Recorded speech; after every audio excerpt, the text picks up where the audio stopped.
빌립보 가이사랴 지방에 이르러 제자들에게 물어 이르시되 사람들이 인자를 누구라 하느냐. 이르되 더러는 세례요한 더러는 엘리야 어떤 이는 예레미야나 선지자 중에 하나라 하나이다. 이르시되 너희는 나를 누구라 하느냐. 시몬 베드로가 대답하여 이르되 주는 그리스도시요 살아계신 하나님의 아들이시니이다. 아멘. 네, 우리 같이 또 인사를 나누겠습니다. 네, 인사를 나누겠습니다. 고개 들고 네, 얼굴을 보고 네, 주의 이름으로 환영하고 축복합니다. 네, 기도하고 있습니다. 잘 되고 있습니다. 네, 좋은 일이 일어납니다. 네, 하나님 앞에 기도하면 하나님이 해주실 줄을 믿습니다. 다 해주셨습니다. 우리 과거를 돌아보시고 몇 년 전 제가 이렇게 준비를 하면서 2023년도 3년도에 기도한 것들이 쭉 있더라고요.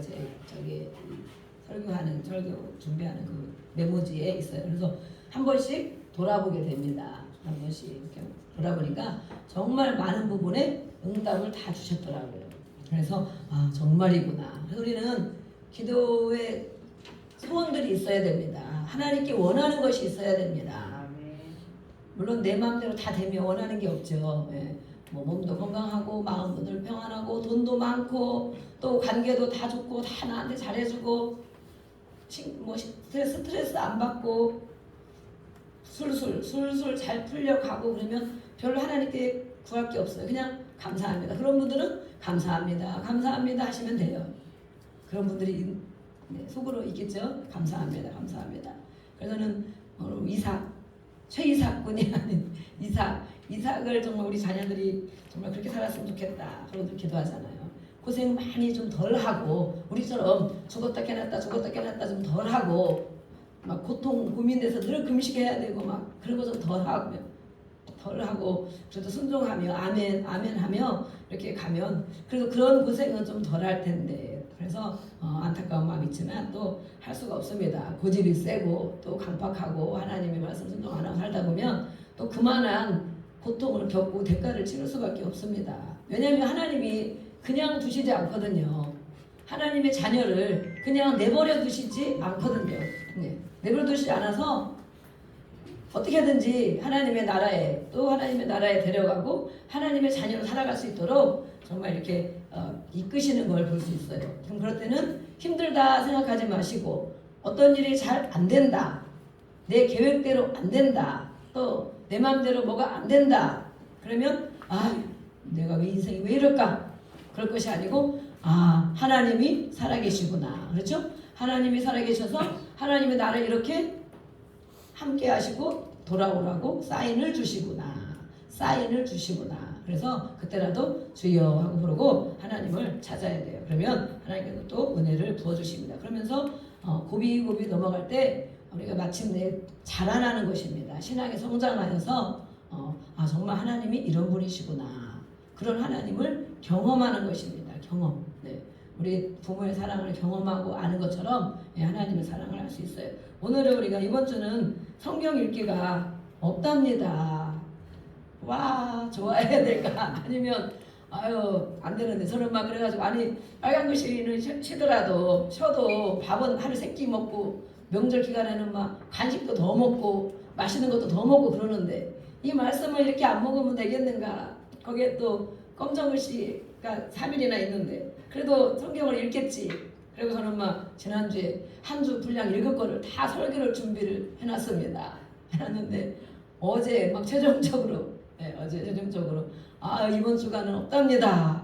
연락을 너무 늦게 받아가지고 그냥 저는 늘 당연히 한 주 읽을 분량을 늘 준비를 하는 거예요. 근데 어쨌든 그래가지고 또 부랴부랴 그럼 어떻게 해야 되는가? 그걸 그대로 하는가? 아니면 그 다음 주에 그 성경을 읽을 것이기 때문에 어쨌든 우리가 사복음서를 하고 있는데 계속 읽고 있는데 사복음서는 정말 주제가 무엇이라고 했습니까? 주제가 예수 그는 누구인가? 시작. 예수 그는 누구인가? 그것이 바로 주제입니다. 모든 성경이 창세기부터 계시록까지 예수님을 말하고 있죠. 요한복음 5장 39절에 말씀한 것처럼 이 모든 성경이 예수님을 말하고 있어요. 그래서 오늘도 설교 준비를 하루가 뭐예요? 반나절도 안 했죠. 그렇게 했지만 예수님만 말하면 되겠구나.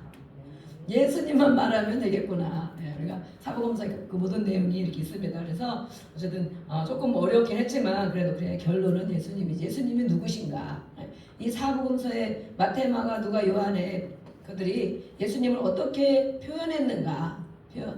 그들이 예수님을 경험하고 또 어떤 분은 또 들어서 아는 것들을 제자들을 다 만나서 기록한 사람도 있고 그래서 예수님이 이런 분입니다 라고 기록했고 또 실제로 그 예수님을 다 만난 자들이에요. 그러면 우리는 예수님이 나에게는 어떤 분인가? 예수님을 알고 있는 것으로 끝나는 것인가? 아니면 예수님을 정말 경험하고 있는가? 여러분들 한번 오늘 말씀을 통하여 우리 PPT도 없어요. 그러니까 저만 쳐다보고 있어야 돼요. 자, 그리고 아멘하고 그래야 돼요. 그러니까 예수님은 나에게 어떤 분인가? 우리가 하나님 어떤 분인가 그러잖아요. 하나님, 저는 하나님, 우리가 살아계신 하나님, 뭐 사랑의 하나님 다 그러죠. 저희가 하나님, 치유와 회복의 하나님, 망가진 삶을 또 회복시키고 하시는 그런 하나님이 저는 정말 늘 그리고 나이가 먹어도 계속 회복시키시는 하나님. 아멘. 모든 영혼육을 늘 새롭게 하시고 회복시키시는 하나님. 나이가 먹었다고 다 망가지고 내 세포도 망가지고 몸도 망가지고 마음도 망가지는 것이 아니더라고요.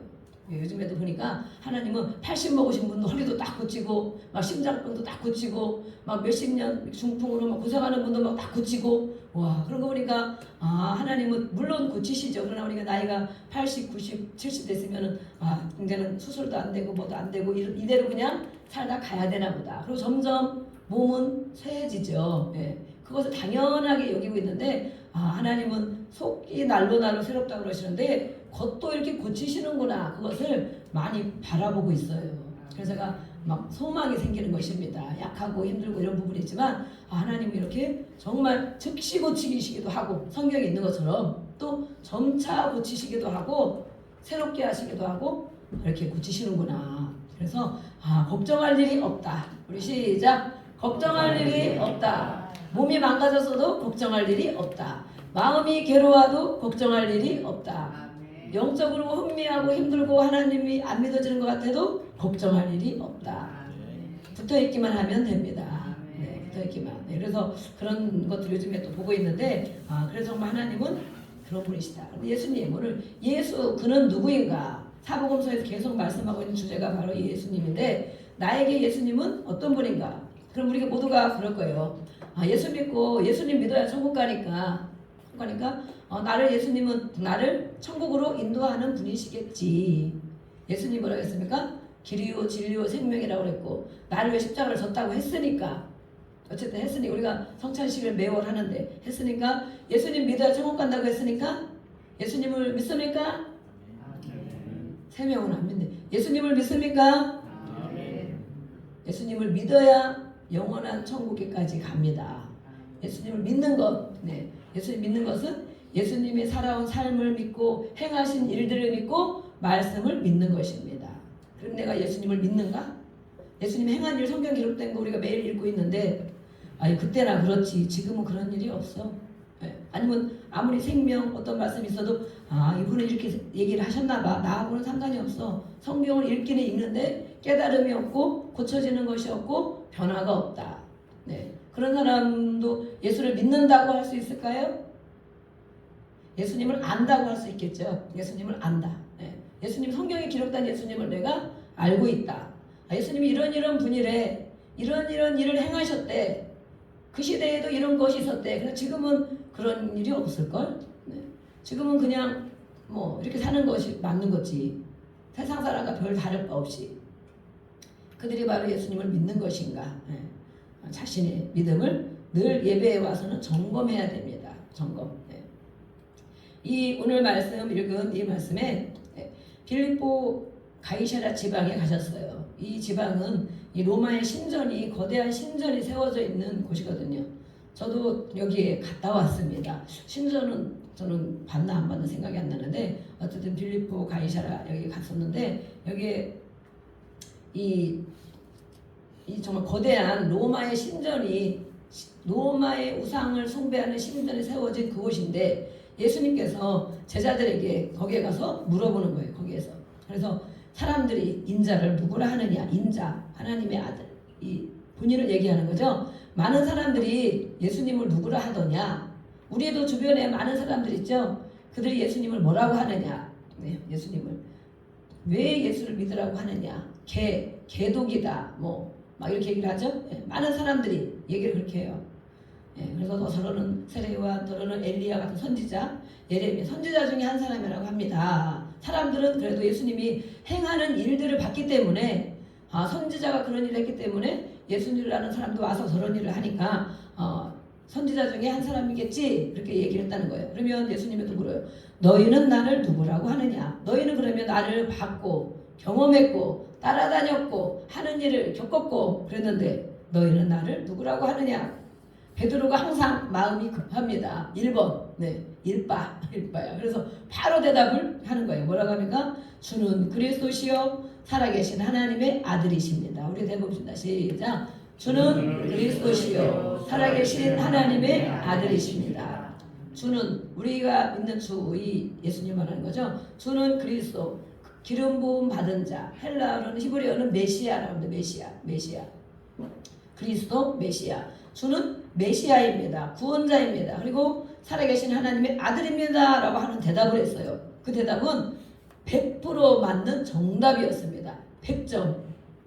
아주 딱 급하게 얘기했는데 딱 100점. 예수님이 원하시는 대답을 딱 한 거예요. 네. 그러니까 예수님이 정말 얼마나 대견하기도 하고 놀라시기도 했어요. 야, 역시 내 수제자답다. 역시 정말 아는구나. 그러나 뭐라고 했느냐. 네가 복을 받은 자지만 이것이 너가 아는 것이 아니다. 하나님께서 알게 하신 것이다 라고 말했어요. 하나님께서. 예. 우리도 하나님께서 우리를 예수님이 어떤 분인가 알게 하시는 그 은혜가 있기를 축복합니다. 아멘. 이 베드로가 고백한 것처럼. 그런데 이렇게 예수님을 고백했는데 이 구약과 신약에서 예수님을 어떻게 말하고 있는가 우리가 몇 절을 한번 찾아보겠어요. 구약에서는 메시아를 기다렸어요. 메시아. 예. 선지자들이 계속 있었지만 그들이 메시아가 올 것이다 그랬거든요. 모든 것을 해결하시는 그분이 올 것이다. 그랬는데 선지자들이 계속해서 그렇게 할 때 기다렸지만 때로는 믿지 않고 그런 사람들도 많이 있었어요. 그러나 이렇게 정말 메시아 오신다고 했을 때 정말 그러한가. 우리 이사야 7장 14절을 한번 찾아보겠습니다. 구약의 기록이 신약에 다 이루어진 것을 알 수 있죠. 성경은 사실을 기록했습니다. 역사를 기록했습니다. 그래서 이렇게 짝을 이루고 해답을 주고 있습니다. 이사야 7장 14절. 이사야 7장 14절에 정말 이사야라는 선지자가 예수님이 오시기 탄생하기 700년 전에 예언을 했어요. 예언. 우리도 기도를 받을 때도 있고 어떤 말씀으로 받을 때도 있죠. 그러면 그렇게 되겠다 하면 바로 이루어지는 경우도 있고 10년, 20년, 30년 돼도 잘 안 이루어지는 것 같은 생각이 들 때도 있죠. 그러나 700년 전에 예언한 이사야가 이 메시아가 올 것이다. 뭐라고 하셨나? 14절 시작. 주께서 친히 징조를 너희에게 주실 것이다. 보라 처녀가 잉태하여 아들을 낳을 것이요 그의 이름을 임마누엘이라 하리라. 이렇게 말씀했어요. 아멘. 네. 징조를 주실 것인데 메시아가 오실 것인데 처녀가 애를 낳을 것이다. 그냥 혼자 남편이 없는데 근데 그 이름까지 주셨어요. 임마누엘. 하나님이 함께 하신다는 임마누엘. 또 아들을 낳을 것이라고 성별도 미리 말씀해 주셨어요. 몇 년 전에? 700년 전에. 정말 그런 일이 일어났을까요? 마태복음 1장 23절을 보겠습니다. 마태복음 1장 23절.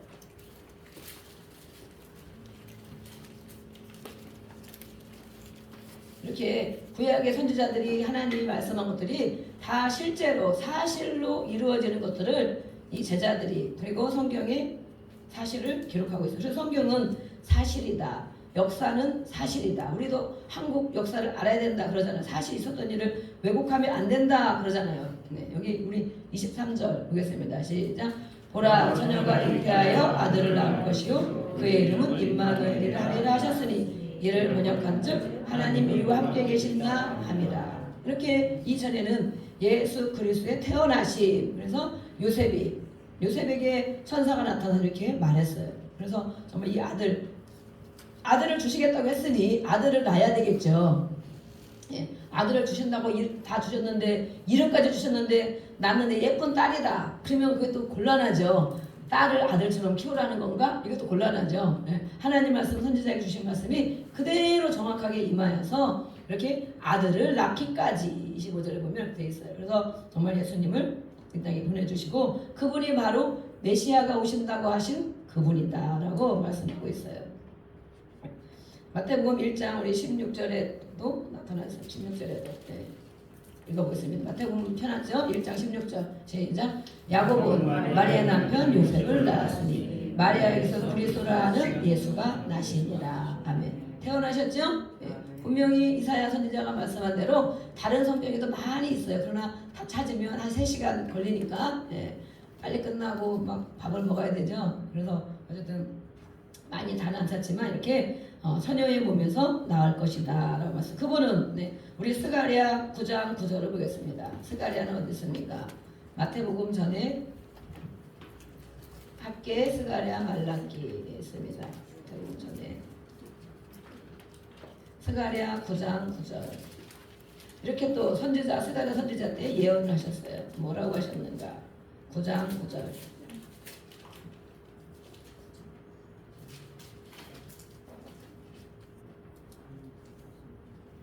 실제다, 사실이라는 것을 우리가 확인하고 있습니다. 9장 9절 시작.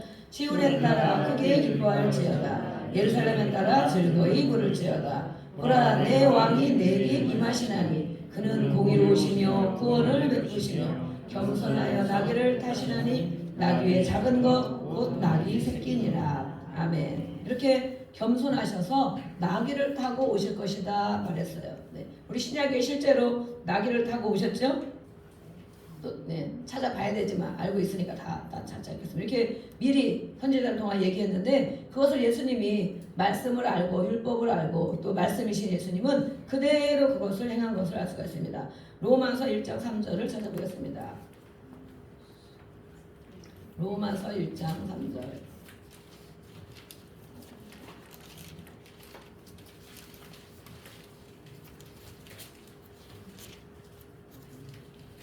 우리는 예배 시간에 성경을 자주 많이 찾습니다. 그래서 성경이 어떻게 됩니까? 새 거로 깨끗하면 됩니까? 안 됩니다. 너벌너벌 막 해야 됩니다. 로마서 1장 3절. 우리 같이 읽어보겠습니다.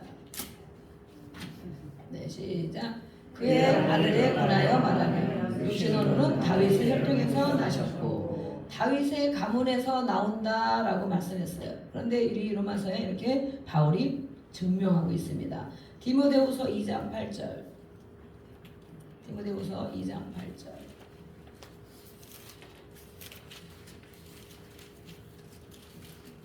이 예수님이 왜 이렇게 찾아보느냐? 사실이다. 실제 계셨던 분, 실제 계신 분, 실제 죽으신 분, 또 실제로 오신다고 하신 분, 그분을 내가 믿는가? 실제로 믿는가?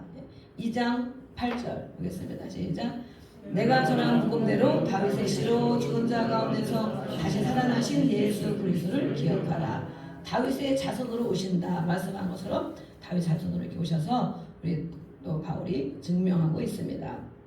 그분은 어떻게 오시는가? 기름 부음 받은 자 메시아. 메시아는 히브리어고 헬라어로는 그리스도라고 합니다. 그 뜻은 구원자, 기름 부음 받은 자. 기름 부음은 누가 받습니까? 왕이요, 선지자요, 제사장이 기름 부음을 받는데 그 모든 것을 다 감당하신 분, 역할을 감당하신 분이 바로 예수님이에요. 누가복음 4장 17절. 누가복음 4장 17절.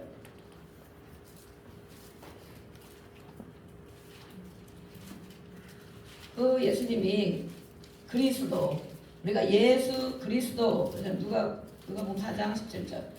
그 그리스도께서 오셔서 어떤 일을 하는가? 예수님이 오셔서 메시아로 구원자로 오셔서 어떤 일을 행하셨는가? 17절부터 18절 읽어보겠습니다. 4장 17절 18절. 시작. 선지자 이사야의 글을 읽거늘 책을 펴서 이렇게 기록된 데를 찾으시니 주의 성령이 내게 임하셨으니 이는 가난한 자에게 복음을 전하게 하시려고 내게 기름을 부으시고 나를 보내사 포로된 자에게 자유를, 눈먼 자에게 다시 보게 함을 전파하며 눌린 자를 자유롭게 하고 아멘. 은혜를 전파하게 하려 하심이라 하였더라. 아멘. 이 이사야의 이 글씨가 써 있었어. 이사야 책에 써 있었는데 이 두루마리에 써 있던 이 말씀을 메시아가 오면, 예수님이 오면, 그리스도라 하는 이가 오면 이런 일을 할 것이다. 그러면 어떻게 돼요? 그런 일을 행하시는 분을 보면 아, 그분이 바로 예수님이시구나, 그분이 바로 메시아구나 라는 걸 깨달아야 되는데, 깨닫는 자도 있었지만 아무리 그런 일을 행했는데도 스스로 아닐 거야 아니어야만 돼.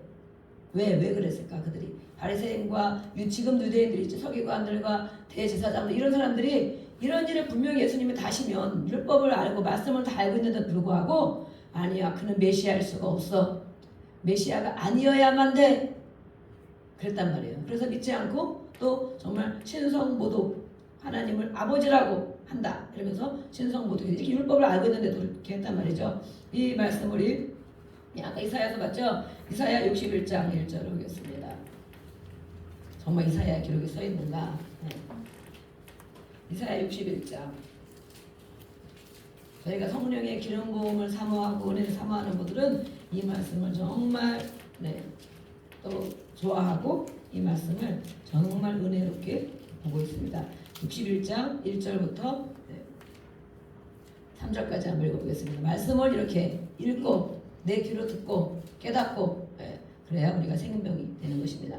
61장 1절부터 시작. 주 여호와의 영이 내게 내리셨으니 이는 여호와께서 내게 기름을 부으사 가난한 자에게 아름다운 소식을 전하게 하려 하심이라. 나를 보내사 마음이 상한 자를 고치며 포로된 자에게 자유를, 갇힌 자에게 노임을 선포하며 여호와의 은혜의 해와 우리 하나님의 보복의 날을 선포하여 모든 슬픈 자를 위로하되 무릇 시온에서 슬퍼하는 자에게 화관을 주어 그 죄를 대신하며 기쁨의 기름으로 그 슬픔을 대신하며 찬송의 옷으로 그 근심을 대신하시고 그들이 의의 나무 곧 여호와께서 심으신 그 영광을 나타낼 자라 일컬음을 받게 하려 하심이라. 아멘. 이사야의 예언서의 기록이 그대로 되어 있죠.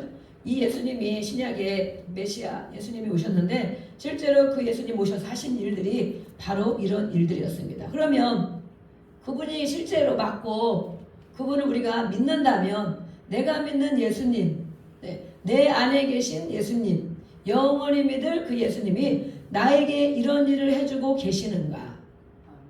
나에게 이런 일을 해주시는가? 어떤 일을 하신다고 했어요? 나에게 성령, 그 예수님이 우리 안에 오시면 우리가 성령이 있다 그러잖아요. 성령을 근데 계속 기름 부어 성령을 또 받아야 되죠. 성령 세례, 성령 충만, 성령을 삼아야 돼. 그 성령이 나에게 오시면 가난한 자에게 아름다운 소식을 전하게 하려 하십니다. 우리가 심령이 가난할 때 하나님의 나라의 복음, 그 말씀을 아멘하며 받게 되는 거예요. 심령이 가난한 자, 육신이 가난한 자도 물론 좋은 소식, 그들에게 좋은 소식은 잘 사는 게 좋은 소식이겠죠. 여기서는 물론 이렇게 육신의 뜻도 있지만 영적인 의미가 더 있어요. 심령이 가난한 자에게 하나님 나라의 복음이 전파되는 거예요. 배부를 때는 아무리 무슨 소리를 해도 들리지가 않는 것입니다. 그렇죠? 배가 부를 때 오늘도 밥을 반찬을 아침에 땀을 뻘뻘 흘려가며 정말 1시간 이상 막 반찬이 수가 늘어나가지고 갑자기 늘어나서 막 하는데 배가 부른 사람은 오늘 무슨 반찬이 있어도 별로 맛이 없는 거예요. 그러나 배가 고픈 사람들은 이것도 맛있고 저것도 맛있고 저것도 맛있고 그렇죠? 그래서 예배를 늦게 끝나요. 배가 고파가지고 아무거나 잘 먹게. 그러면 우리 또 젊은 사람이 들고 일어나가지고 오늘은 그렇게 늦지 않을 것입니다. 이렇게 가난한 자에게 아름다운 소식을 받게 되는 거예요. 심령이 가난한 자에게 아름다운 소식이 전해지는 것입니다. 예수님이 오셔서 어떤 일을 행하셨냐? 마음이 상한 자를 고치셨습니다. 내가 마음이 상했을 때 어떻게 해야 됩니까? 죽어야 되겠다. 그래야 됩니까? 요즘 신문에 많이 나와요. 자살자들을 위한 교육을 많이 하고 또 교회에서도 하고 막 그러는데 살도록 자살을 거꾸로 하면 살자이다. 어떻게든지 사는 방법을 가르쳐줘야 된다. 이렇게 그러는데 마음이 상했을 때 고쳐주시는 예수님. 근데 그 예수님을 찾아야죠. 내가 마음이 상했다는 걸 알아야 되죠. 내가 마음이 괴로웠을 때 예수님을 찾아야 오늘 예수님이 이렇게 상한 자를 고쳐주신다라고 말씀해서 예수님은 이거 안 하시면 사기치는 거예요. 그죠? 아까 역사를 다 찾아봤잖아요. 예수님이 맞다고, 메시아가 맞다고. 그분을 우리가 예수님을 믿습니까? 그랬습니다. 예수님을 믿습니다. 그 예수님 내가 믿습니다. 그러면 예수님은 나에게 어떤 일을 해주시는가? 마음이 상했을 때, 괴로웠을 때 그 예수님은 나를 만나주시는가? 그래서 고쳐주시는가? 회복을 경험하는가? 하나님 앞에 기도로 나아가야 되겠죠. 기도로 주여 찾는 것이 바로 기도죠. 예수님, 제가 이런 일을 겪었습니다. 제가 요즘 마음이 이렇습니다. 속상합니다. 억울합니다. 이럴 때 내 마음을 고쳐주시는 예수님, 그분을 만나야 내가 예수를 믿는 자가 되는 거예요. 실제로. 또 어떤 일을 한다고 해서 포로된 자에게 자유를, 북한 사람만 포로된 것이 아니고 우리는 무엇에 포로가 되어 있습니다. 어떤 사람은 돈의 포로가 되어 있습니다. 돈이 없으면 아주 막 살기가 싫고, 돈이 좀 있으면 마음이 편안하고, 쓸 때 누구를 위해 쓰면 아깝고, 누구를 위해 쓰면 안 아깝고, 여러분 돈 어떻게 잘 쓰고 계시는지 모르겠어요.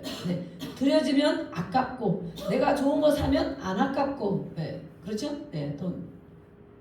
돈의 포로가 된 자에게서 포로가 된 자. 또 어떤 사람에게 포로가 된 자에서 그 사람에게 묶여있다. 묶여있다. 그 사람이 기쁘면 내가 기쁘고, 그 사람이 슬프면 내가 슬프고, 또 막 이렇게 시달림, 또 사람 관계에 힘들어, 그 사람 생각하면 힘들고, 또 이렇게 막 포로, 무슨 북한 마냥 그런 포로도 진짜 포로지만 묶여있다. 그 영향을 많이 받는다라는 것이에요. 누구의 영향을 가장 많이 받는다. 어떤 사람들은, 상처가 많은 사람들은 집착하는 사람도 있어요. 그냥 꼼짝 못하게 하고, 남편을 부인을 꼼짝 못하게 하고 계속 이렇게 막 뭐 해달라, 같이 가자, 뭐 하자, 계속 그런 사람이 있어. 그리고 막 안 해주면 힘들어하고 뭐 이런 사람이 있어. 집착하는 사람들, 그런 사람들은 아주 애정 결핍이 심한 사람들이에요. 심한 사람. 그런 거에 포로되면 아주 괴로운 인생을 살겠죠. 거기서 자유를 주시는 분이 예수님이시다. 모든 포로에서 자유를 주시는 분이 바로 예수님이시다. 우리는 이것을 경험해야 돼. 모든 포로, 나는 무엇의 포로가 되어야 되는가? 예수님 분명히 하신다고 했는데, 내가 예수를 믿는데, 교회를 이렇게 다니는데 포로가 되는 것도 모르고, 예수님이 하는 일도 모르고, 경험도 못하고, 그럼 그냥 알고 있는 거예요. 알고 있고 그냥 교회를 다니는 거예요. 또 갇힌 자에게 노임을 선포하며, 갇혀있다. 어디에 갇혀있을까? 감옥에 갇혀있는 자? 갇혀있는 자죠? 뭐 그날 당장 풀어줄 수도 있겠죠. 물론 이렇게 여러 가지 행사를 통해 풀어주기도 하지만, 어디에 갇혀있자. 내 생각의 틀에 갇혀있다. 고정관념이 강한 사람들이 많이 있죠. 고지식하다. 고지식하는 지식이 높은 것이 아니고 정말 굳어진 걸 말해요. 굳어진 것. 선입견이 강하고 고정관념이 강하고 틀에 강한 사람은 자기 틀에 갇혀있는 거예요. 그 틀에서 벗어나면 도대체 이해할 수가 없고 용납이 안 되는, 틀에 갇혀있는. 또 어디 갇혀 있습니까? 또 어떤 사람들은 저희가 치유나 상담을 하다 보면 어느 기간에 갇혀 있어요. 상처받은 기간에 갇혀 있어요. 또 충격받은 기간에 갇혀 있어요. 어릴 때 정말 정말 물에 빠져 죽을 뻔했다. 그런 경험 있으시죠? 그러면 그때 엄청 충격을 받았거나 놀랬거나 그러면 그 시절에 우리 정신이 갇혀 있어. 마음이 갇혀 있어. 갇혀 있어서 물에 가려면 무섭고, 물에 가려면 두렵고, 거기서 나와야 돼. 예수님 의지하고 나와야 돼. 갇혀있는 거에 나오는 것이 무엇이냐? 예수님 붙잡고 예수님이 거기에도 함께 하셨고, 그래서 기억의 치유를 많이 해야 좋습니다. 기억의 치유. 우리가 어떤 많은 사건 가운데, 힘들었던 기억 가운데 이렇게 갇혀있는 부분들이 많이 있어. 그러면 다른 건 몸이 커. 그때는 만약에 10살 때 그런 일 겪었다. 그런데 몸은 20 먹고 30 먹고 40 먹었는데 여전히 그것만 생각하면 아찔해. 그런 순간만 생각하면 힘들어. 그런 순간만 생각하면 죽을 것 같아. 아직 그 틀에 갇혀있는 거. 기억이 뇌세포에는 다 차곡차곡 다 우리가 겪은 것들을 다 여기서 기억하고 있어요. 뇌세포에서 20년 겪은 거, 30년 겪은 거, 40년 겪은 거 잊어버려지지 않고 날아가지 않고 여기 다 기억해 있어요. 근데 어떤 사건들은 우리가 잊어버리면 되지, 그러나 잊어버리려고 하는 것이죠. 또 어떤 사건들은 너무 큰 거기 때문에, 충격이 큰 거기 때문에 내가 기억하고 싶지 않아. 그래서 억지로 기억 안 하려고 하는 경우도 있어요. 이렇게 그 틀에 갇혀 있어요. 거기서 우리 아까 예수님 그랬죠. 예수를 보낼 것이다. 하나님이 우리와 함께 계신다. 임마누엘. 하나님은 어디에나 계시고 언제든지 계시고, 그렇죠? 교회에만 하나님이 계신 것이 아니고 가정에도 계시고 차 안에도 계시고 화장실에도 계시고 우리가 있는 어느 모든 곳에 하나님이 계셔요. 그러면 그 안에 그런 기억 속에서 그때도 하나님이 계셨을 텐데 나와 함께 하셨을 텐데 그때에 거기서 예수님을 만나야 되는 거예요. 그 기억 속에서 예수님을 만나야 되는 거예요. 그러면 예수님이 어디예요? 갇혀있는 곳은 어둠일까 빛일까요? 갇혀있는 곳, 내가 괴로움을 겪은 곳은 어둠의 곳일까요? 빛이 있는 곳일까요? 어둠이 있는 곳이 어둠에 있는 곳. 예. 어둠에 오늘 성경 공부하는 것 같고 막 세미나 듣는 것 같고 막 그러죠? 예. 이렇게 그렇대요. 정원이가 맞네. 이렇게 그렇게 갇혀 있는데 예수님이 어디에나 계신데 그곳에서 예수님을 만나야 돼. 예수님을 만나서 예수님이 어둠에서 빛으로 죽음 가운데서 생명으로 나를 이끌어 내어주시는 것입니다. 내 손을 붙잡고 그 어둠 가운데서 내가 지금 살아있는 것은 주님이 나와 함께 하셨기 때문에 그때 물에 빠져 죽지 않고 차 사고 나서 죽지 않고 병에 걸려서 죽지 않고 그래서 그 사건 기억 속에 우리가 다 있단 말이에요. 그것들이. 그래서 그것들을 우리가 이제 많은 경험을 하고 많은 분들이 그걸 끄집어내서 치유를 해주는 거예요. 그 기억 속에서 나오도록 예수님부터 나오면 그러면 그 다음에는 우리가 알게 돼요. 그거 한 번, 두 번만 겪고 나면 어떤 위험이 있어도 예수님이 나와 함께 하셨지 내가 지금 이렇게 살아있지 그러니 겪어도 죽지 않지 이렇게 생각이 되는 거예요. 왜냐하면 인정하게 되니까 예수님을 인정하게 되니까 그래서 이렇게 갇힌 곳에서 노임을 선포하며 예수님이 와서 이런 일을 하신다는 거예요. 실제로 하시고 또 뭐라고 그랬어요? 여호와의 은혜의 해와 은혜의 시간들을 말하는 시간들 우리 하나님의 보복의 날을 선포하며 모든 슬픈 자를 위로하되 그래서 슬픈 자를 위로하신다. 또 뭐라 했습니까? 슬퍼하는 자에게 화관을 줘 그 죄를 대신하여 기쁨의 기름으로 슬픔을 대신하여 주시고 찬송의 옷으로 그 인심을 대신하여 주시고 이렇게 하시는 분이 바로 예수님이시다. 메시아다. 구원자다. 그리스도다. 그분이 오신다 하고 선지자들이 말했어요. 그런데 신약 예수님이 그대로 오셨잖아요. 처녀의 몸에서 오셨고 또 다윗의 가문에서 오셔서 나귀를 타고 입성하시고 그런 일을 하셨고 그러면 어떻게 해야 돼요? 알아봐야 되지. 그렇게 오신다는 분이 예수님이 바로 메시아가 바로 저 예수라는 청년 저 사람인가 보다 이렇게 믿고 인정해야 되는데 그렇지 않은 사람들이 많이 있었어요. 네. 그래서 이렇게 이 신약에서는 요한복음의 요한이 그랬습니다. 요한복음 1장 29절 신약에 또 이들이 예수님을 정말 알아본 사람들이 있어요. 예수님을 만나자마자 알아본 사람이 있어요. 그가 누구냐? 그는 세례 요한, 사도 요한이 아니고 세례 요한인데 이 요한복음은 사도 요한이 기록을 했죠. 예수님이 아주 사랑받는 자가 기록했는데 1장 29절 읽어보겠습니다. 시작. 이튿날 요한이 예수께서 자기에게 나오시는 보고 이르되 보라 세상 죄를 지고 가는 하나님의 어린 양이로다. 아멘. 이렇게 세례 요한은 예수님보다 6개월을 먼저 태어난 사람이에요. 그래서 성령으로 서로 배 안에 있을 때 만났어. 엄마 뱃속에 있을 때 서로 만났어. 신기하죠? 성령으로 잉태됐고 우리 세례 요한은 성령으로 충만했기 때문에 이렇게 서로 뱃속에 있는데 서로 알아보는 교감, 서로 통하는 거예요. 통했어요. 그래서 이 세례 요한이 먼저 와서 예수님 오실 길을 예비하느라고 마지막 선지자로 회개하라 그랬잖아요. 선지자들이 계속 회개하라 그랬어요. 근데 세례 요한이 와서 회개하라 하니까 저가 선지자구나. 그렇지 뭐라 했어요? 천국이 가까이 온다. 그렇죠? 회개해야 천국이 마음에도 우리도 마찬가지고 천국이 회복되는 거야. 근데 실제로 세례 요한이 외친 건 뭐예요? 회개하라 천국이 가까웠다. 예수님이 오신다는 거죠. 메시아 천국 대신 예수님이 오신다. 너희들이 진짜 이제는 회개해야 된다. 그래서 여러분들 그 세례 요한이 예수님이 자기에게 세례 받으러 나오는 걸 보고 이렇게 말하는 거예요. 보라 세상 죄를 지고 가는 하나님의 어린 양이로다. 뱃속에서부터 알았었는데 딱 보는 순간 저가 바로 세상 죄, 우리의 죄, 세상은 우리 나의 죄, 우리의 죄를 지고 가는 하나님의 어린 양으로 오신 분 메시아구나 하고 이 세례 요한은 단번에 알아봤습니다. 단번에 그런 사람이 있어요. 그런 사람. 그러나 이렇게 율법을 연구하고 말씀을 연구하고 가르치고 매일 제사 예배한다는 사람들은 절대 예수님을 인정하고 싶지 않아 했고 예수님을 정말 어떻게 했습니까? 마지막에는 십자가에 죽게 하셨죠. 했죠. 그들은. 그래서 이렇게 예수님의 신약이 오셔서 또 안식일의 주인이다 하면서 이 성전을 막 뒤엎어놓은 장면들도 있어요. 왜냐하면 안식일, 주일, 오늘 우리가 주일 예배에 나왔잖아요. 그죠? 주일 예배에 나왔는데 안식일의 주인이 바로 예수님이시다. 이 성전은 바로 내 집이다. 하나님 아버지의 집이다. 그래서 그러니까 우리가 주일날 주예전에 나올 때에도 지금 주일 예배지만 예배에 나오지만 주일날은 내 마음대로 지내는 날이 아니구나.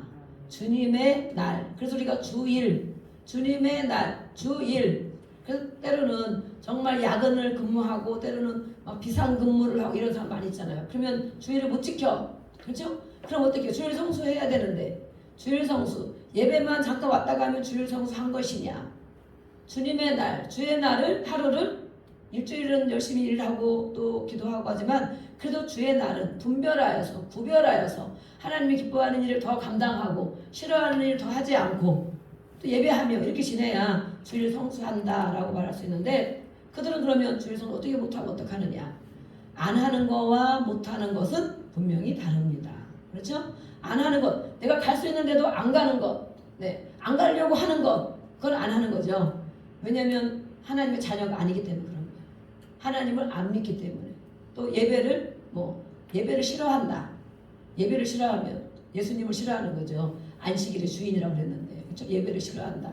근데 피치 못할 사정이 정말 근무하고 막 이렇게 뭐 비상근무하는 사람들도 있고 간호사들도 있고 의사 선생님 수술도 하고 이러잖아요. 예배를 못 드려 주일날. 물론 오후 예배 드리고 뭐 할 수도 있지만 그런 분들은 예배를 시간에 교회는 못 가지만 어떻게 해야 돼요? 마음에 오늘 주의 날 예배하는 날이구나. 말씀을 묵상하며 기도하며 찬양하며 아버지 하나님 이 날을 주님의 날로 드리겠습니다 하면서 마음이 다른 거예요. 마음이 가는 것과 가지 못하는 것, 드리는 것과 드리지 못하는 것은 이렇게 마음이 다른 거. 하나님은 그 마음을 아실까요? 모르실까요? 아시겠죠. 가기를 싫어하는 마음과 정말 가고 싶어서 간절한데도 이런 사정이 생겼을 때 그래서 정말 어떤 사람은 오후에도 오고 새벽에도 예배 갔다 오고 막 이러잖아요. 그래도 주의 전에 갔다 오려고 하는 사람들이 있어요. 우리는 안식일의 주인이 바로 예수님이기 때문에 우리가 주의 날을 드리는데 예배를 받으실 분이 바로 그 하나님이시다. 예배를 받으시는 분. 우리 마태복음 12장 8절을 한번 보겠습니다. 마태복음 12장 8절. 그래서 우리는 예배를 드리는 자가 되는 것입니다. 예배를 구경하고 예배를 보고 가고 예배 보고 왔어 이것이 아니고 예배 드려서 하나님 앞에 나와서 예배 드려서 찬송 드리고 기도 드리고 헌금 드리고 재물도 있어야 되고 재물도 드려야 헌금 드리고 그래서 예배를 드리고 드리고 나서 주신 말씀을 붙들고 또 감사하며 나머지 시간들을 또 은혜롭게 살아가는 것입니다. 12장 8절 말씀 읽어보겠습니다. 시작. 인자는 안식일의 주인이니라 하시니라. 아멘. 이렇게 말씀하셨어요. 그래서 우리는 예배를 받으시는 분이 바로 하나님이시고 예수님이시다. 그분은 바로 우리에게 생명을 주시고 회복을 주시는 분이십니다. 그래서 예배 오면 회복을 다 경험해야 됩니다. 영적으로 혼란한 것도 회복으로 경험하고 마음의 괴로움도 기도하고 찬양하면서 회복되어지고 몸도 회복되어지고 아멘. 그렇게 하다 보니 어느새 나도 모르게 건강해지고 좋아지는 거예요. 이 예수님이 오셔서 또 하신 일이 무엇입니까? 죄의 문제를 해결하셨습니다. 우리 마태복음 펴놨는데 9장 6절을 보겠습니다. 9장 6절. 예수님이 오셔서 아까 말씀한 그런 일도 다 하셨지만 또 죄의 문제를 해결하러 오셨어요. 가장 중요한 일이죠. 9장 6절. 시작. 그러나 인자가 세상에서 죄를 사하는 권능이 있는 줄을 너희로 알게 하려 하노라 하시고 중풍병자에게 말씀하시되 일어나 내 침상을 가지고 집으로 가라 하시니 그가 일어나 집으로 돌아갔다라고 말씀했어요. 인자 예수님이 이 땅에 오신 것은 세상에서 우리 모든 죄를 사하는 권능이 있으시다. 권능. 그래서 우리는 말씀에 비추어서 하나님이 안 기뻐하는 일을 했을 때 하나님 잘못했습니다. 예수님의 이름으로 기도합니다. 용서해 주세요. 이렇게 하세요. 용서해 주세요. 죄를 용서해 주시는 권능이 예수님께 있다. 그것을 알아야 된다. 그래서 우리는 이렇게 회개하는 거예요. 회개. 네. 근데 이 사람들은 제사장들은 뭐라 그랬습니까? 죄를 사하는 권능이 있는 것은 바로 하나님만이 하실 건데 저 예수가 오셔서 예수라는 사람이 선지자처럼 저런 일을 하는 걸 인정하겠는데 어떻게 죄를 용서해 주냐? 어떻게 죄를 용서해 주시는 것은 하나님만의 권한인데 어떻게 저가 와서 그래서 바로 이것이 바로 신성모독이라는 거예요. 왜냐하면 예수님을 하나님으로 알아보지 못하기 때문에 하나님의 아들이고 하나님이신데 나와 아버지는 하나다 그랬잖아요. 하나다. 그래서 예수님은 곧 바로 하나님이신데 이 제사장들은 자기의 고정관념이 딱 박혀 있어요. 그거 아니면 절대 아니라고. 아무리 별일을 다 해도 메시아일 수가 없어. 그건 하나님만 하는 일이야. 근데 저거 어떻게 사람으로 왔는데 인간으로 왔는데 마구간에서 태어났는데 어떻게 하나님 아버지를 아버지라고 하며 아버지와 하나라고 하며 죄를 용서해주는 권능이 있다고 하느냐. 그런데 우리는 죄를 용서받지 않으면 천국에 갑니까? 못 갑니까? 못 갑니다. 그래서 우리가 예수님을 믿어야 예수님으로 인하여 죄가 용서받아야 하나님을 아버지라고 부르는 거예요. 아버지 나라에 가는 거예요. 죄를 용서받아. 어떤 죄? 우리가 짓는 여러 가지 죄가 많이 있겠지 세상에서. 그러나 가장 큰 죄는 뭐예요? 하나님이 없다고 하는 죄. 하나님을 믿지 않는 죄. 하나님을 믿지 않는 죄가 가장 큰 죄라고 했어요. 그래서 예수님을 믿을 때 그것이 해결되는 거예요. 그래서 우리가 하나님을 정말 감히 아버지라고 부릅니다. 아버지. 네. 그런데 이 예수님이 벌써 오셔서 이렇게 또 검을 주러 오셨다. 마태복음 10장 34절에는 10장 34절 읽어보겠습니다. 10장 34절 마태복음 펴놨으니 34절 왜 또 예수님이 이 땅에 오셨다고 기록해놨는가 찾아보겠습니다. 34절 네 시작. 내가 세상에 화평을 주러 온 줄로 생각하지 말라. 화평이 아니요 검을 주러 왔노라. 예수님이 이 땅에 오셔서 평안, 하늘에는 영광, 땅에는 평화 그랬는데 여기서는 이렇게 말씀하는 거예요. 화평을 주러 온 줄로 생각하지 말아라. 화평, 평안, 평안이 아니고 검, 칼. 칼이 있는 곳에는 어떻게 됩니까? 칼이 있는 곳에 평안하겠습니까? 칼이 있는 곳에 불화가 있고 갈등이 있고 살인이 있고 칼은 그거잖아요. 칼을 주로 예수님 오셨대. 그래서 35절 36절에 이런 말씀하는 거예요. 싸운다. 아버지와 아들, 딸이 아버지와 아들이 싸우고 딸이 어머니와 싸우고 며느리가 시어머니와 싸우고 사람의 원수가 자기 집안 식구다. 원수가 우리 집안에 잔뜩 있다는 거예요. 서로 원수다. 어떻습니까, 여러분들은? 가정에 원수가 있습니까? 원수가 다 용서하고 축복해서 해결됐습니까? 내가 막 싫고 힘든 것 원수처럼 자기 집안 식구가 원수라고 그랬어요. 그래서 왜 예수님 이런 말씀하셨을까? 가정에서 행복하게 평안하게 잘 지내야 되는데 가정에서 예수님을 믿는 자가 있으면 그 가정이 거꾸로 그 가정이 다른 사람이 예수를 안 믿고 누가 예수를 믿는다 그러면 그 가정이 평안한 것이 아니고 싸움이 계속 이렇게 일어난다는 거예요. 싸움, 갈등, 분쟁, 살인. 왜 그러느냐? 왜? 여기 말씀했어요. 뭐라고 얘기했느냐? 37절에 보니까 아버지나 어머니를 나보다 더 사랑하는 자는 내게 합당하지 아니하고 아들이나 딸을 나보다 더 사랑하는 자도 내게 합당하지 아니하며. 예수님을 다 믿는다는데도 이렇게 불화가 있고 갈등이 있고 분쟁이 있고 어려움이 있는 것들은 이 모든 식구들이 예수님을 제1로 예수님은 하나님을 제1로 사랑하고 나머지를 두 번째, 세 번째 사랑해야 되는데 그렇지 않고 어머니를 더 사랑하고 예수님보다 자식을 더 사랑하고 또 서로를 더 사랑하기 때문에 예수님은 그것을 용납하지 않는다. 용납하지 않는다. 그래서 우리는 하나님이 1번이에요. 1번. 그 다음에 자식 2번. 그 다음에 또 부모도 2번. 나머지는 다 2번이에요. 2번. 나머지는 2번. 그런데 이렇게 온 가족이 교회를 안 다녀서 싸우죠. 서로 영적으로 맞지 않으니까 불화될 수밖에 없어요. 그러나 교회를 다니는데도 불구하고 그 믿음이 안 되는 가족들이 있으면 이렇게 가정 간에 불화가 있다. 그래서 예수님은 칼을 주러 왔다는 거예요. 칼을. 그럼 어떻게 해야 돼? 그 칼을 분쟁 가운데 화평으로 인도하려면 어떻게 돼요? 37절 말씀처럼 예수님을 모든 가족이 예수님을 1번으로 더 사랑하는 것. 그리고 나머지는 다 2번이다. 2번. 그래서 우리가 예배를 또 귀하게 여기고 하나님의 일을 귀하게 여기는 것은 예수님을 사랑하기 때문에 귀하게 여기는 것이죠. 우리 오늘 위신도에서도 아들이 막 온다고 점심 온다고 그러는데 야 오지마 이제 다음에는 같이 교회 가자 이제 그러라고 그러시는데 아직 안 믿는 자녀라. 야, 나 교회 갔다 와야 되니까 교회 갔다 와서 와 이렇게 했다는 거예요. 믿음이 있으시니까. 아니면 얼마나 명절이니까 자녀들이 온다고 아이고 그래 얼른 와라. 내가 오늘 교회 한 번 안 가도 되지. 맨날 한 주마다 가는데 두 번 세 번 가는데 오늘 안 가면 뭐 큰일 나나? 굉장히 안 가도 되지. 그럴 수 있어요. 한 분은 그래서 안 오셨어요. 한 분은 아직 집사님이 아니시고 성도님이시라 막 딸이 온다 그러니까 못 오셨어요. 이렇게 믿음이 아직 하나님이 1번이 안 되신 거예요. 자녀가 1번인 거예요. 1번. 네. 그래서 못 오셨지만 우리 이순재 목사님은 네, 같이 들고 오시는데 이렇게 나 예배 갔다 와야 된다. 예배 다녀야 된다. 이러고 오신 거예요. 이기고 오신 거예요. 하나님 1번이니까. 그죠? 예. 하나님이 더 사랑해 줄 줄 믿습니다. 아멘. 네. 그래서 왜 가정 가운데 불화나 이렇게 어려운 일이 자꾸 생기는가? 그래서 그러면 어떻게 해야 되는가? 모든 가족이 하나님을 제일로 사랑하고 예배하는 자가 되어야 됩니다. 그러면 당연히 네, 정말 자기 이름 위해 살지 않고 주님을 위해 살기 때문에 정말 화평하고 회복되는 일이 있는 것입니다.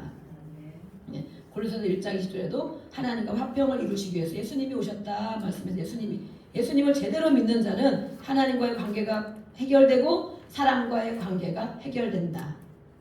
그래서 예수님이 그것 때문에 오셨다고 말씀했어요. 그런데 이렇게 예수님이 그리스도를 알아보고 발견하는 자는 이 세상의 어떤 보화보다도 가장 귀한 분으로 예수님을 여깁니다. 네, 우리 마태복음 편안한 13장을 보겠습니다. 13장 천국은 마치 우리가 찬양 노래 부르죠. 천국은 바로 예수님을 말하는 거예요. 또 천국 우리가 또 가야 될 곳 아버지가 계신 곳 주님이 계신 곳 13장 44절부터 보겠습니다. 13장 44절 네, 한번 읽어보겠습니다. 시작. 천국은 마치 밭에 감추인 보화 같으니 사람이 이를 발견한 후 숨겨두고 기뻐하며 돌아가서 자기의 소유를 다 팔아 그 밭을 사느니라. 또 45절 더 읽어보겠습니다. 시작. 또 천국은 마치 좋은 진주를 구하는 장사와 같으니 극히 값진 진주 하나를 발견하며 가서 자기의 소유를 다 팔아 그 진주를 사느니라. 또 천국은 네, 그러면 예수를 믿으면 이게 다 팔으라는 것인가? 네, 읽기 어렵죠. 부담스럽죠. 팔을 게 있는 사람은 팔을 게 없는 사람은 괜찮아. 네, 나는 팔 거 없으니까 괜찮아. 부담이 없어. 그러나 뭔가 집을 가지고 있고 차를 가지고 있고 땅을 가지고 이 사람은 어떻게 했어요? 다 팔아서 네, 이것은 팔라라는 마음도 있지만 어쨌든 그것보다 더 중요한 메시지가 더 중요한 것은 발견했다. 가장 좋은 진주를 발견했다. 또 뭘 발견했습니까? 천국은 네, 밭에 감추인 보화를 발견했다. 발견하고 나서는 그것이 가장 귀하기 때문에 그 외의 것들을 팔아도 아무 마음에 요동함이 없다는 거예요. 그 정도로 귀한 것을 발견했다. 그 정도로 귀한 것이 뭐예요? 천국인데 바로 예수님을 말하는 거. 바로 예수님. 그리고 예수님은 1번으로 예수님을 가장 귀한 분으로 여기면 다른 것들은 두 번째, 세 번째 있어도 되고 없어도 되고 좋은 차 타도 되고 덜 좋은 차 타도 괜찮고 넓은 집 살아도 괜찮고 조금 좁아도 괜찮고 괜찮다 이거가 되는 이거가. 네. 그래서 이렇게 감추인 보화 또 진주 그것이 바로 예수님을 말하고 있는 예수님. 그러나 이것을 14절부터 쭉 보면 이것을 고침받지 못하게 하는 자들이 있다라고 말했어요. 이것을 발견 못하게 하고 발견한 자는 이렇게 기뻐서 주님을 가장 귀하게 여기는데 이렇게 어떤 사람에게는 그것이 발견되지 못하게 돼 있다. 눈이 가리워져서 욕심이 가려져서 발견하지 못하게 돼 있는데 이것은 발견하지 말아라 라는 것이 아니고 정말 그러니까 듣고 깨달아서 복을 받는 자가 되어라 라는 말씀으로 역설로 이렇게 들려주면 됩니다. 예수님이 오셔서 본인은 또 뭐라고 말씀하셨는가? 요한복음으로 넘어가 보겠습니다. 요한복음 몇 절만 읽고 우리 이제 예수님에 대해서 많이 알게 됐으니 잘 믿는 자가 되어지고 순종하는 자가 되고 또 주 앞에 정말 영광을 돌리는 자가 되기를 원합니다. 요한복음 6장 35절 6장 35절 네, 35절 읽어보겠습니다. 시작. 예수께서 이르시되 나는 생명의 떡이니 내게 오는 자는 결코 줄이지 아니할 터이요 나를 믿는 자는 영원히 목마르지 아니하리라. 아멘. 예수님은 나는 생명의 떡이다. 생명. 우리가 지금 살아있죠? 육신의 밥을 먹었으니까 살아있겠죠? 막 일주일 굶고 40일 뭐 물 먹으면서 금식기도도 하지만 살아계신 분도 있고 돌아가시는 분도 있지만 정말 한 열흘 동안 물도 안 먹고 있다 생각하면 정말 거의 죽을 지경 되겠죠? 죽을 지경. 네. 물만 먹어도 살긴 살지만 죽을 지경. 오늘 우리가 생명이 있어요. 생명. 예수님은 뭐라고 하셨는지 육신의 생명을 우리가 위해서 이렇게 음식을 먹는 것처럼 한 끼, 두 끼, 세 끼만 안 먹어도 배가 고파서 밥을 먹어야 이 정도 유지가 되는 것처럼 생명의 떡, 영혼의 생명, 영혼의 생명을 주는 분이 바로 예수님 자체. 그래서 예수님은 내 살을 먹어라, 내 피를 마셔라 그러시잖아요. 그죠? 생명의 떡으로 오셨다고 말씀했어요. 그렇게 이 예수님의 생명을 먹는 자는 줄이지 않는다. 줄이는 게 뭐예요? 배고파하지 않는다. 다른 것으로 배고파하지 않는다. 이것 끼우 저것 끼우 하지 않는다. 배가 고파서. 네. 또 뭐라고 되어 있습니까? 목마르지 않는다. 목마름이 우리가 여름에 목마르면 엄청 힘들죠. 에? 목마름이 늘 채워지는 것. 갈급한 게 없다는 거예요. 갈급한 게 없고 더할 나위가 없다. 줄이지 않고 배고프지 않고 목마르지 않는다. 영혼에 배고프지 않고 영혼에 목마름이 없다. 생명의 떡 이것이 바로 예수님이시고 예수님의 주시는 말씀입니다. 아멘. 그런데 그 생명의 떡을 다 먹는 게 아니에요. 교회 온다고 다 먹는 것이 아니고 예수님을 안다고 다 먹는 것이 아니에요. 아버지께서 여기 30절에 보면 아버지께서 내게 주시는 자는 다 내게로 올 것이요. 하나님이 보내시는 자만 예수님을 믿게 된다 그랬어요. 우리가 교회에 다 앉아 있다고 그전에 예수 믿었는데 요즘은 믿음이 약해졌어. 그전에 믿었는데 예수님을 떠났어. 또 물론 뭐 성령 인도 따라 또 돌아오기도 하죠. 다 기도하고 그러는데 이 오늘 말씀해 보면 예수님이 말씀하셨어요. 네. 내게 오는 자가 있는데 아버지께서 나한테 보내주는 자가 오는 것이다. 보내주기 때문에 오는 것이다. 밖에도 사람들이 그렇게 많이 있지만 그들이 다 주께로 돌아오지 않아요. 하나님이 보내지 않았기 때문에. 그래서 우리는 그들을 찾는다고 이렇게 전도하고 기도하고 그렇게 하죠. 내 아버지께서 그러시면서 아버지가 보내줘야 온다라고 말씀했어요. 요한복음 8장 12절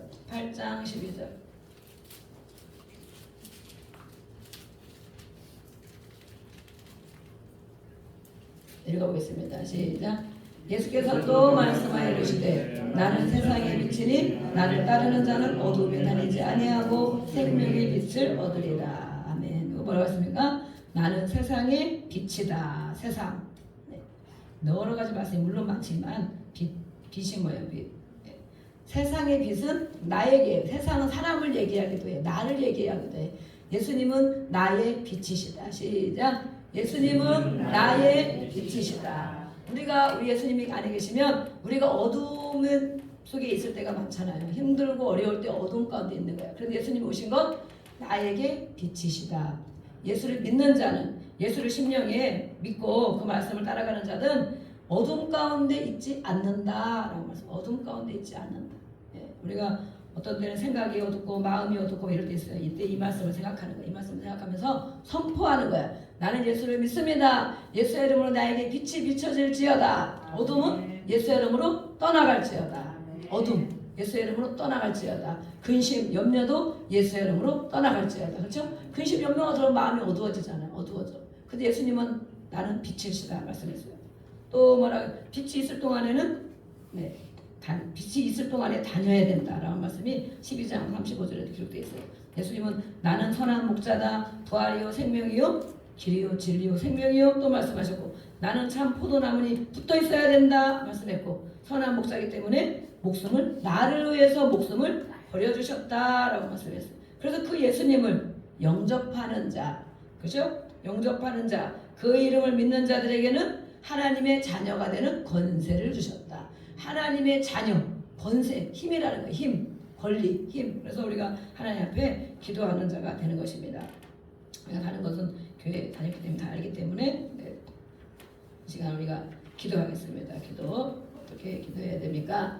예수님은 우리가 다 알고 있는 말씀이에요. 다 알고 있는 말씀인데 구약의 예수님은 성경은 사실이다. 성경은 사실이고 예수님은 역사고 사실이다. 그분의 구약의 이사야가 700년 전에 예언한 것처럼 많은 선지자들이 예언한 것처럼 실제로 이 땅에 오셔서 이 이 땅에 오셔서 메시아로 기름 부음 받은 자로 구원자로 오셔서 이런 일을 행하셨는데 그를 알고도 있지만 그를 배우고도 있지만 그를 구원자로 모든 문제 해결자로 믿지 않고 알고만 있는 자들이 있었습니다. 그들은 바로 예수님을 십자가에 못 박는 자들이 되었습니다.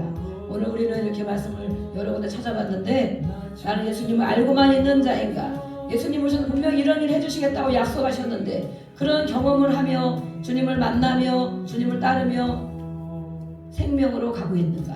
그렇지 않다면 내가 알고 있는 예수님 이 시간 다시 마음에 영접하기를 원합니다.